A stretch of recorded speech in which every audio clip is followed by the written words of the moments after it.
how to find and remove check-ins on Facebook. Hey everyone, welcome to the channel. In this video, I'll guide you on how you can find and remove the check-ins on Facebook. So without any further ado and delay, let's get started with today's video.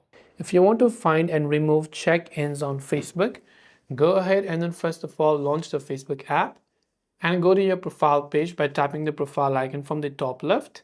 Tap on the three dots icon from the right hand side of the screen. Then you want to go to activity log. From activity log, you can actually see various options over here. So we want to simply search for check-ins. So in the search bar, we'll just type in search and we'll type in check-ins, right? And when we do that, you can see check-ins. Now we can go there and we can find the check-ins that we want to remove and tap on the recycle bin option to delete them. So this way we can find and remove these check-ins on Facebook.